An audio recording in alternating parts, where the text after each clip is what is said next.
dicap oleh Allah ke dalam golongan orang-orang yang tidak bisa mensyukuri nikmat Allah karena kita tidak bisa menggunakan waktu untuk ibadah kepada Allah Subhanahu wa taala. Takut kita ketika kita dicap oleh Allah bisa jadi na'udzubillah dijauhkan oleh Allah Subhanahu wa taala dari ibadah. Kita asyik dengan mengikuti langkah-langkah syaitan. Karena Allah sendiri sudah mengingatkan kita. Dan surat Ibrahim kita semua insyaallah sudah hafal. A'udzubillahi minasyaitonir rajim. Wa idh ta'adzana rabbukum la in syakartum la azidannakum wa la in kafartum inna 'adzabi lasyadid. Barang siapa yang bersyukur akan nikmatku maka insyaallah nikmat itu akan ditambah. Tapi sebaliknya ketika kita lalai dari nikmat Allah, tidak menggunakan nikmat Allah dengan sebaik-baiknya jika kita katakan di awal untuk kita melakukan ibadah kepada Allah Subhanahu wa taala dan untuk kita bisa berbuat baik kepada sesama manusia. Allah mengingatkan kita, inna 'adzabi lasyadid. Sesungguhnya azabku kata Allah amat sangat pedih. Kita manusia umat yang Nabi tidak menginginkan kita ini nantinya mendapatkan siksaan dari Allah Subhanahu wa taala. Dimasukkan ke dalam neraka Allah Subhanahu wa taala karena kelalaian yang kita lakukan. Kita tidak menginginkan ini. Tidak menginginkan ini. Dan bukan cuma kita saja. Allah Subhanahu wa taala pun tidak menginginkan kita manusia umat yang Nabi Adam ini nantinya menjadi temannya syaitan di neraka Allah Subhanahu wa taala. Allah tidak menginginkan itu. Makanya Allah Subhanahu wa taala mengutus untuk memberikan kepada kita panduan. Panduan apa? Al-Qur'an. Allah memberikan Al-Qur'an buat kita. Bukan sebagai pandangan, tapi bagaimana Al-Qur'an itu kita jadikan sebagai pedoman kita, pedoman dalam kehidupan kita. Dzalikal kitabu la raiba fihi hudan lil muttaqin.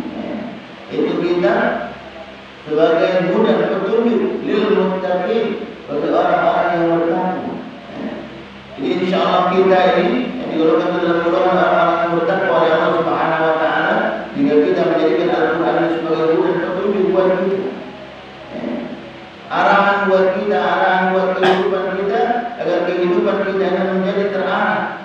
Kehidupan kita sesuai dengan apa yang Allah inginkan kepada kita. Sesuai dengan yang Allah inginkan. Allah turunkan Al-Quran.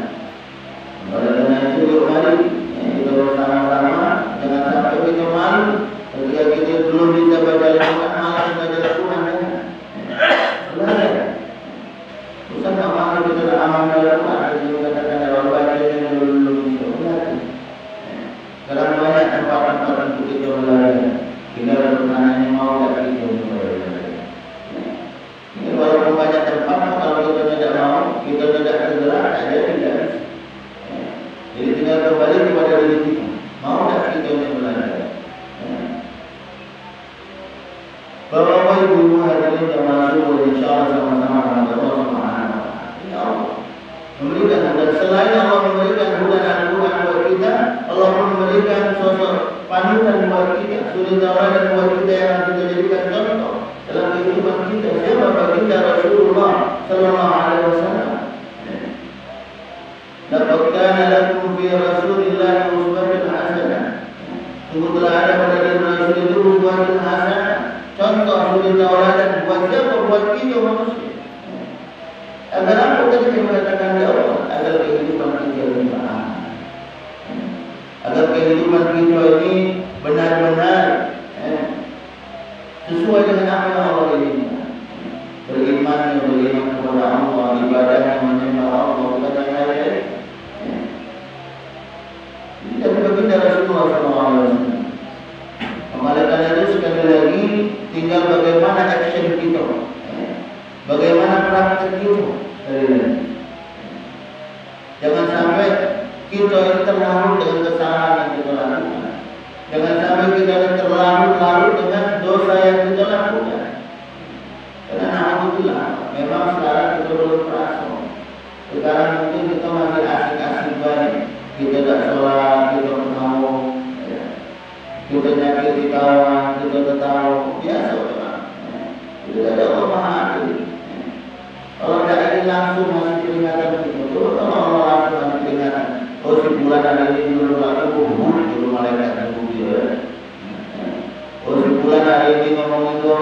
dia ada tanggung itu maka dihukum Allah. Mungkin kita bagus kan, tapi Allah tak mahu. Allah serahkan sama diri kita dewek. Kenapa? Karena kita dikasih oleh Allah Subhanahu Wa Taala akal untuk kita berfikir. Tinggal bagaimana kita semuanya. Bagaimana dengan kita.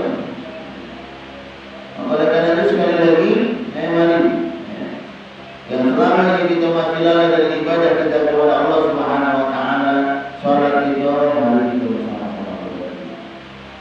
Karena memang yang namanya kesalahan itu aku kata-kata jauh. Dan jauh dari kata bagi kita di akhir. Ketika di akhir baru kita menyesali diri kita, menyesali kehidupan kita.